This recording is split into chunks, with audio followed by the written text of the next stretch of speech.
Hello my dear students, welcome to another video. So my dear students, आज की इस video में हम कवर करने वाले हैं एसेक्सुअल रिप्रोडक्शन को। एसेक्सुअल रिप्रोडक्शन को करने वाले हैं हम बिल्कुल बारीकी से। इसके बाद इस वीडियो के बाद आपको एसेक्सुअल रिप्रोडक्शन में कोई भी दर्द, कोई भी पीड़ा नहीं होगी।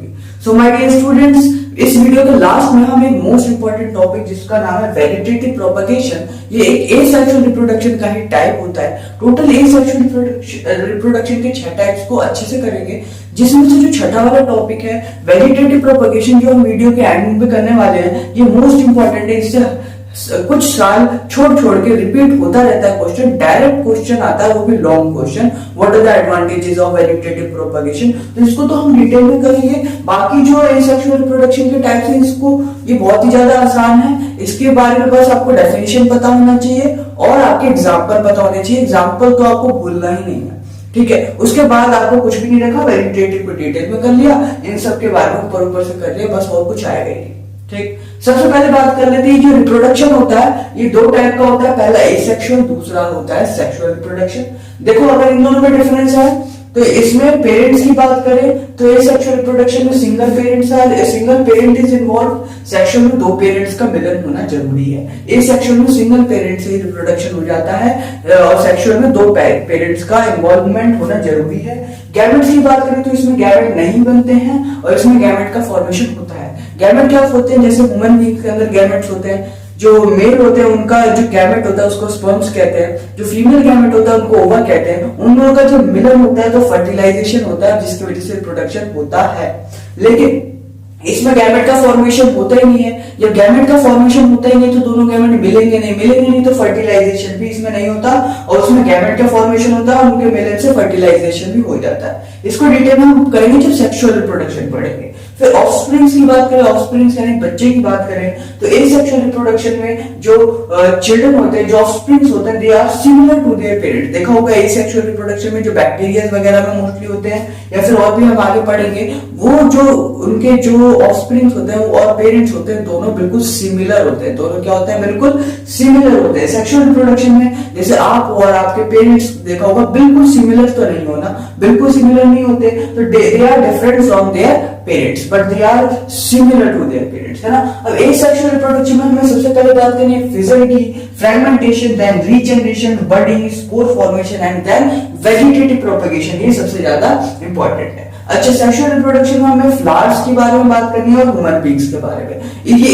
ये पूरा चैप्टर ही, पूरा चैप्टर आपका यही है जो बोर्ड पे लिखा हुआ है, इसके अलावा और कुछ नहीं है, ठीक है। एसेक्सुअल रिप्रोडक्शन की 6 टाइप्स और इन सेक्सुअल रिप्रोडक्शन में फ्लावर्स में जाना है, ह्यूमन बीइंग्स में, इसकी बात हम बाद में करेंगे। आज इसको पूरा ही निपटा देंगे, सेक्सुअल रिप्रोडक्शन के 6 टाइप्स। सेक्सुअल रिप्रोडक्शन का सबसे पहला टाइप जिसको कहते हैं फिजन। देखो 2 वर्ड्स होते हैं, एक होता है फिजन जिसका मतलब होता है टूटना, ब्रेक डाउन, और एक होता है फ्यूजन जिसका मतलब होता है जुड़ना। फ्यूजन की बात हमें अभी नहीं करनी, अभी किसकी बात करनी, फिजन। फिजन का मतलब होता है टूटना, ब्रेक डाउन। अब ये ब्रेक डाउन हो सकता है 2 पार्ट्स में हो, 2 इक्वल पार्ट्स में हो, या 2 से ज्यादा पार्ट्स में हो, वो डिपेंड करता है। अब फिजन का मतलब फिजन का मतलब सिंपल ब्रेकडाउन। फिजन को भी 2 भागों में बांट सकते हैं, बाइनरी और मल्टीपल फिजन। कौन सा, बाइनरी फिजन और मल्टीपल फिजन। ध्यान रखना, ये जो बाइनरी का ये जो बाय है ये रिप्रेजेंट करता है 2 को। किसको, 2 को। अगर किसी सेल का, किसी यूनिसेल्युलर ऑर्गेनिज्म में कोई उसका ब्रेकडाउन हुआ है और 2 हिस्सों में बांट दिया है, 2 बराबर हिस्सों में अगर उसको बांट दिया हमने, तो उसको बोलते हैं बाइनरी फिजन। क्या बोलते हैं, बाइनरी फिजन। अगर 2 से ज्यादा में बांटा तो मल्टीपल, ठीक है। कोई ऑर्गेनिज्म है, 2 पार्ट में उसको काट दिया तो वो क्या हो गया, बाइनरी। 2 से ज्यादा पीस कर दिए तो क्या हो गया, मल्टीपल। सिंपल है, ठीक है। अच्छा, ये जो बाइनरी फिजन है इसको भी हम 3 भागों में बांट सकते हैं, लॉन्गिट्यूडनल, ट्रांसवर्स और इर्रेगुलर। लॉन्गिट्यूडनल का मतलब क्या, मान लो ये कोई ऑर्गेनिज्म है, उसको वर्टिकली 2 भागों में काट देना, ऐसे करके मान लो ये बोर्ड है, इसको इस तरीके से काट देना 2 हिस्सों में, इसको बोलते हैं लॉन्गिट्यूडनल बाइनरी फिजन। इसका एग्जांपल जरूर याद रखना है आपको, लिशमेनिया, स्पेलिंग के साथ, ठीक है ना। अच्छा, लिशमेनिया से बताओ क्या होता है, काला आजार बीमारी होती है, वो भी हो जाती है, जिसको हम ब्लैक फीवर भी कहते हैं। ये बहुत सारे कंपटीशन वाले एग्जाम में भी पूछा जा चुका है कि लिशमेनिया क्या करता है, काला आजार, और इसको ब्लैक फीवर किसको कहते हैं, ऐसे करके घुमा फिरा के क्वेश्चन आता है। ठीक है, तो इसका एग्जाम्पल आपको जरूर याद रखना है, और क्या होता है ये आपको उम्मीद है समझ आ गया होगा।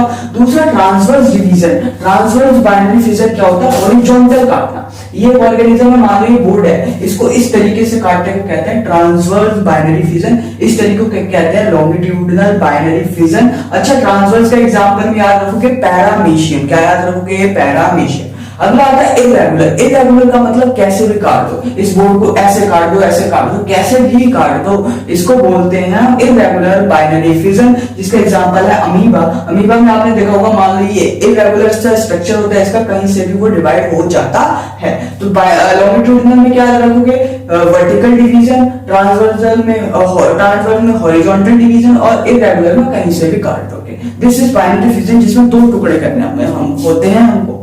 अच्छा, मल्टीपल फिजन में मोर देन 2 टुकड़ा करना होता है हमको, तो इसका एग्जांपल में आपको याद रखना है प्लाज्मोडियम। क्या याद रखना है, प्लाज्मोडियम, जिसको मलेरियन पैरासाइट भी कहते हैं। जो हमारे मलेरिया की बीमारी होती है ना, वो प्लाज्मोडियम की वजह से ही होती है। हम बोलते हैं मच्छर की वजह से होती है, बिल्कुल मच्छर की वजह से होती है, फीमेल जो मच्छर होती है, लेकिन वो मच्छर प्लाज्मोडियम को लाती है, हमारे अंदर छोड़ देती है, हमारे अंदर प्लाज्मोडियम चले जाता है, जो कि बहुत जल्दी डिवाइड होता है, क्योंकि मल्टीपल फिजन करता है ना ये। अगर बाइनरी फिजन करता है तो 2 भागों में बढ़ता, लेकिन मल्टीपल यानी 2 से भी काफी ज्यादा भागों में बढ़ जाता है, जिसकी वजह से हमें मलेरिया की प्रॉब्लम होती है। किसकी वजह से, प्लाज्मोडियम की वजह से। ये मल्टीपल फिजन को शो करता है। तो आपको उम्मीद है ये क्या होता है ये समझ आया होगा, ये लिख दोगे एग्जाम में, उसका एग्जाम्पल जरूर याद रखना, बार बार बोलो नहीं तो गड़बड़ हो जाएगी बात। ठीक है, तो सेकंड हम एसेक्सुअल रिप्रोडक्शन के टाइप की बात करते हैं। पहला क्या है, पहला बता दिया आपने फिजन। दूसरा क्या है, फ्रैगमेंटेशन। तो देखो फ्रैगमेंटेशन, ये जो वर्ड है फ्रैगमेंट, जिसका मतलब होता है पीसेस। क्या होता है, पीसेस। फ्रैगमेंट्स का मतलब क्या होता है, पीसेस यानी टुकड़े। अच्छा, इसमें क्या होगा, इसका एग्जांपल याद रख लेना। सबसे पहले स्पायरोगायर, ठीक है।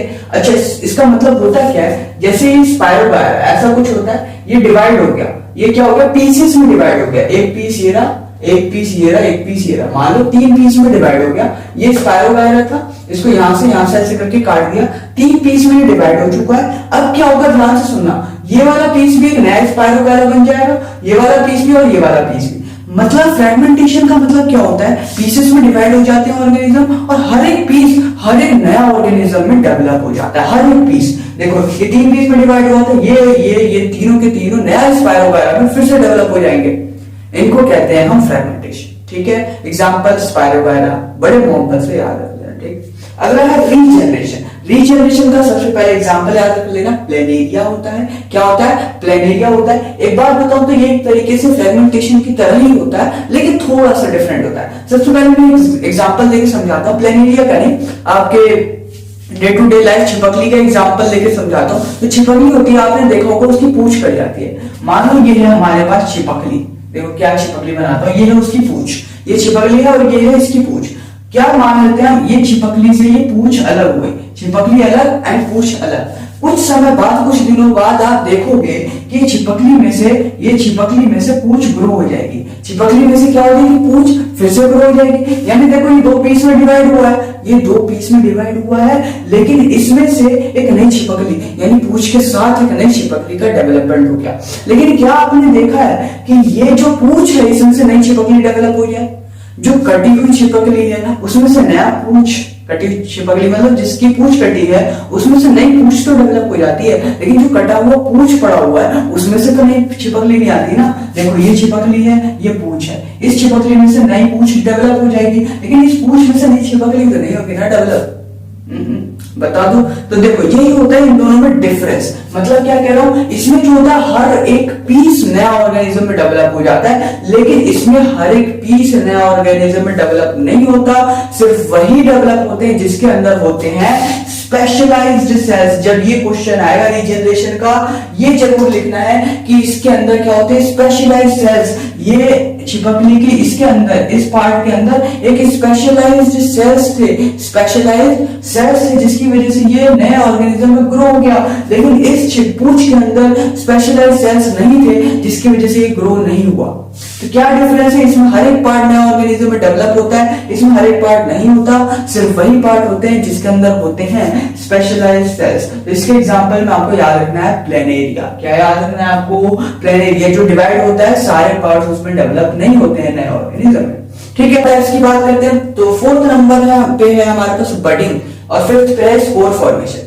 बडिंग के एग्जांपल में आपको यीस्ट और हाइड्रा याद रखना है, और स्पोर फॉर्मेशन के एग्जांपल में राइजोपस याद रखना है। और राइजोपस जो ब्रेड में होता है, ब्रेड वगैरह को अगर बहुत दिनों तक, कुछ दिनों तक आप छोड़ देते हो तो उस पर राइजोपस नाम का सेक्सुअल रिप्रोडक्शन होने लगता है, राइजोपस बैक्टीरिया डेवलप होने लगता है। अच्छा, बडिंग में क्या होता है? बडिंग एक ऑर्गेनिज्म है जिसके अंदर बड डेवलप होगा, पहले बड डेवलप होगा, फिर धीरे धीरे वो एक नया ऑर्गेनिज्म में डेवलप हो जाएगा और फिर वो दोनों अलग हो जाएंगे, यानी दो ऑर्गेनिज्म का फॉर्मेशन हो गया with the help of bird. ठीक है, आप इसकी इमेज में भी देख सकते हैं कैसे सबसे पहले बर्ड का डेवलप हुआ है, उसके बाद धीरे धीरे एक नया ऑर्गेनिज्म में डेवलप हो गया, फिर दोनों अलग हो गए। ठीक है, ऐसे ही स्पोर फॉर्मेशन होता है। कोई ऑर्गेनिज्म है जिसमें स्पोर्स का फॉर्मेशन हो, किसका फॉर्मेशन है? स्पोर्स का।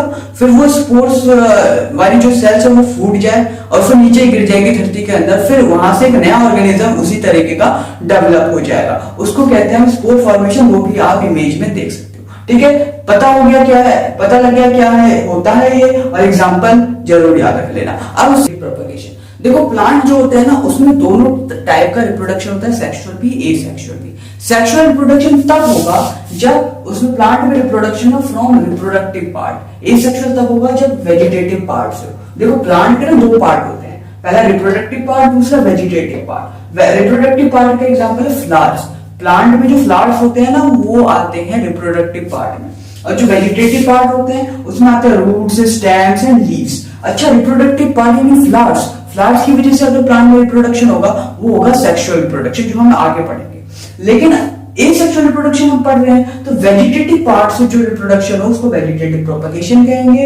इसके एग्जांपल कहेंगे या तो रूट्स या स्टेम्स या फिर लीव्स वगैरह से रिप्रोडक्शन उसमें होगा तो हम कहेंगे वो एक वेजिटेटिव पार्ट से रिप्रोडक्शन हुआ है, इसलिए वेजिटेटिव प्रोपगेशन कहेंगे। वो एक एसेक्सुअल रिप्रोडक्शन का पार्ट है। ठीक है, अच्छा, ये जो वेजिटेटिव प्रोपगेशन होता है ये दो तरीके से क्लासिफाई कर सकते हैं, नेचुरल एंड आर्टिफिशियल। नेचुरल यानी खुद से हो, नेचुरली हो। आर्टिफिशियल यानी हम कुछ हरकतें करें जिसकी वजह से, ह्यूमन का एफर्ट होना चाहिए इसमें आर्टिफिशियल में, और इसमें विदाउट ह्यूमन एफर्ट होगा। अच्छा, नेचुरल में स्टेम्स की वजह से, रूट्स की वजह से, लीव्स की वजह से। एग्जांपल देख लेते हैं, पोटैटो है स्टेम का एग्जांपल, रूट्स की वजह से स्वीट पोटैटो, लीव्स की वजह से ब्रायोफिलम। अच्छा, होता क्या है, जैसे आपने देखा होगा जो पोटैटो आलू होता है हमारे घर में, उसे कुछ दिन तक अगर आप रख दोगे तो आलू के अंदर से, आलू में से क्या पत्तियां, मतलब एक नए प्लांट का डेवलपमेंट होने लगेगा, ग्रीन ग्रीन आपको दिखने लगेगा कि एक नया प्लांट का डेवलपमेंट हो रहा है, यानी रिप्रोडक्शन हो रहा है फ्रॉम द स्टेम्स। पोटैटो क्या होता है? स्टेम ही होता है। पोटैटो क्या होता है? स्टेम ही होता है, जिसकी वजह से क्या होता है, एक नए पार्ट,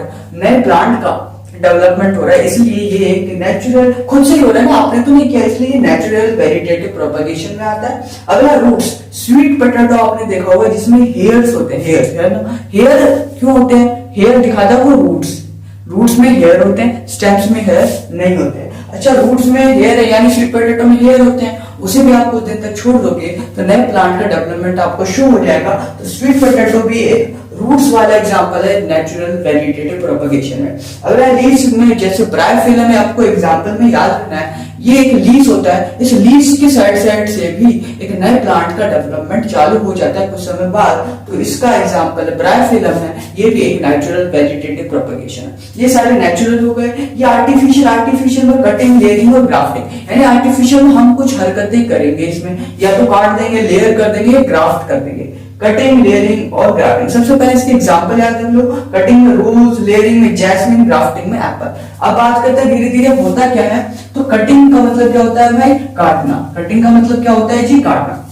अब देखो मान लो गुलाब का मान लो कोई फूल है, ऐसा कुछ भी मान लिया, गुलाब का फूल, अब तुम मान लेना, मैं इतना ढंग से नहीं बनाऊंगा। ये मान लो गुलाब का फूल है जिसमें बहुत सारे क्या है, टहनी है, बहुत स्टेम्स है। क्या है? स्टेम्स, टहनी बोल रहा हूं। देखो स्टेम से एक स्टेम को आपने ऐसे करके काट दिया, स्टेम को आपको कहीं तो गुलाब अच्छा लग गया, आपने उसका स्टेम काट के अपने घर पे आके लगा दे, नया गुलाब निकल जाएगा आपके घर से। यानी एक गुलाब का फूल आपने देखा, उसकी स्टेम काट दी बस और आपने अपने घर पे आके लगा दिया तो नया गुलाब डेवलप हो जाएगा। इसमें ह्यूमन एफर्ट हुआ है ना, आपने इसमें खुद किया है, उसको काटा और लाके लगाए हो और एक नया गुलाब बन गया है। तो कटिंग की वजह से भी आर्टिफिशियल वेजिटेटिव प्रोपगेशन हो गया। ऐसे होता है हमारे पास लेयरिंग। लेयरिंग में एग्जांपल है जैस्मिन का, जैसे कि एग्जांपल में आप याद रख सकते हो बहुत सारे फूल हैं, इसमें बहुत सारे मान लो फूल है, तो जैस्मिन का फ्लावर है मान लो, तो हम क्या करते हैं, ये जैस्मिन का फ्लावर जो उगा हुआ है ये मान लो धरती है,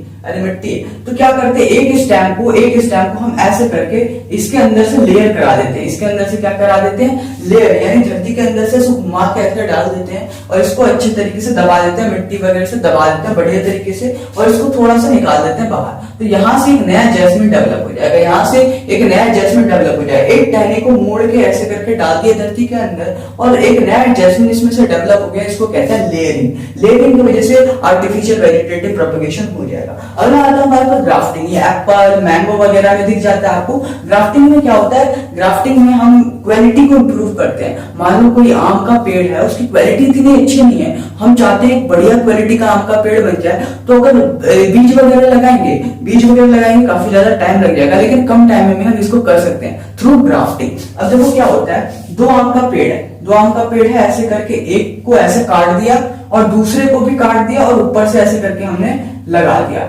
इसको अच्छे तरीके से मैंने क्या कर दिया, बांध दिया, बढ़िया तरीके से पैक कर दिया, कवर कर दिया।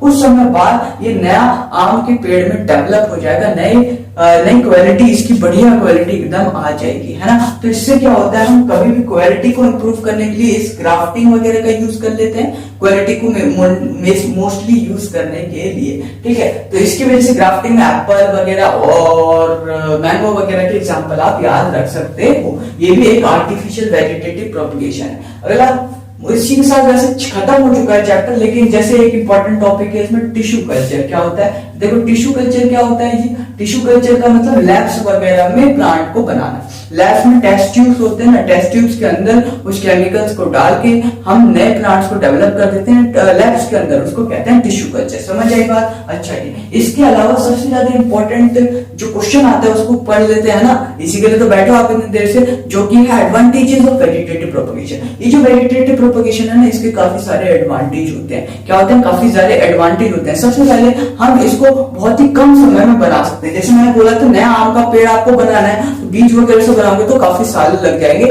उसको उगाने में, लेकिन अगर आप वेजिटेटिव प्रोपगेशन में ग्राफ्टिंग वगैरह यूज कर लो तो काफी कम समय में वो बन जाएगा। तो बहुत पहला क्या, अर्ली, बहुत जल्दी ये काम हो जाएगा, बहुत जल्दी ये काम हो जाएगा। लेस टाइम, बहुत कम टाइम लगेगा, लेस टाइम, बहुत कम टाइम लगेगा। बहुत ज्यादा नंबर इंक्रीज कर सकते हो, बहुत ज्यादा पेड़ उगा सकते हो, बहुत ज्यादा पेड़ उगा सकते हो, प्लांट उगा सकते हो इन लेस टाइम।